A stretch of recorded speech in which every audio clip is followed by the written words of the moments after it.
ത്രികോണപ്പോര് നടന്ന തൃശൂരിൽ ജൂൺ 4-ന് ആരുടെ വെടിക്കെട്ട് കേൾക്കാം. പോളിംഗ് കണക്കുകൾ ഇഴകേറി പരിശോധിക്കുമ്പോൾ ആകാംക്ഷയേറുകയാണ്.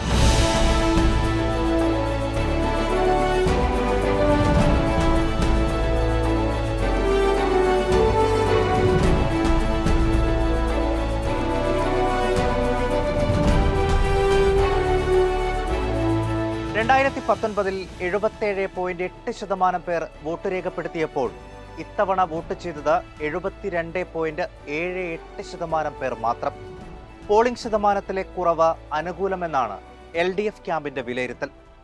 തൃശൂർ നിയമസഭാ മണ്ഡലത്തിൽ പോളിംഗ് ശതമാനം 70% താഴെയെത്തിയത് BJP മോഹങ്ങൾക്ക് തിരിച്ചടിയാകുമെന്നും അവർ പറയുന്നു. 2019 74.4% തൃശൂർ നിയമസഭാ മണ്ഡലത്തിലെ പോളിംഗ്. ഇത്തവണ 69.67% മാത്രം. NDAക്ക് 30% വോട്ട് മണ്ഡലത്തിൽ നിന്ന് കിട്ടിയിരുന്നു. 2019 77.43% വോട്ട് രേഖപ്പെടുത്തിയ നാട്ടിക മണ്ഡലത്തിൽ നിന്നാണ് NDAക്ക് കഴിഞ്ഞ തവണ കൂടുതൽ വോട്ട് കിട്ടിയത്. ഇത്തവണ 5% പോളിംഗ് മണ്ഡലത്തിൽ കുറഞ്ഞു. കഴിഞ്ഞ തവണ സജീവമായിരുന്ന BDJS പിന്തുണ ഇത്തവണ കാര്യമായി BJPക്ക് ഉണ്ടായില്ല എന്ന് വിലയിരുത്തലുണ്ട്. ന്യൂനപക്ഷ വോട്ടർമാർക്ക് സ്വാധീനമുള്ള ഗുരുവായൂർ മണ്ഡലത്തിലും ഇത്തവണ പോളിംഗ് 4% കുറഞ്ഞു. എന്നാൽ ഇത്തവണയും ന്യൂനപക്ഷ വോട്ടുകൾ തങ്ങളെ കൈവിടില്ല എന്നാണ് UDF ക്യാമ്പിന്റെ പ്രതീക്ഷ. ക്രൈസ്തവ വോട്ടുകൾ ലക്ഷ്യമിട്ട് BJP നടത്തിയ നീക്കങ്ങൾ ഫലം കണ്ടിട്ടില്ലെന്ന് ഇരു മുന്നണികളും പറയുന്നു.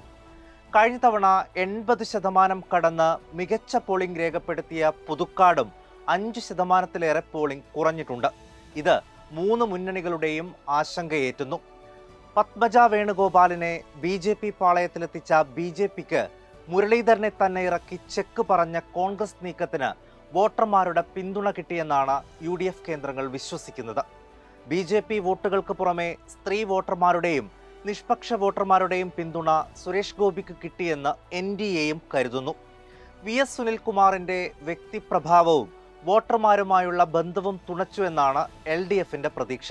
മുന്നണികളുടെ വിലയിരുത്തൽ കുടമാറ്റം പോലെ മാറി മറിയുമ്പോൾ ജൂൺ 4-ന് വിജയത്തിടമ്പേറ്റുന്നത് ആരായിരിക്കും എന്നാണ് കൗതുകം.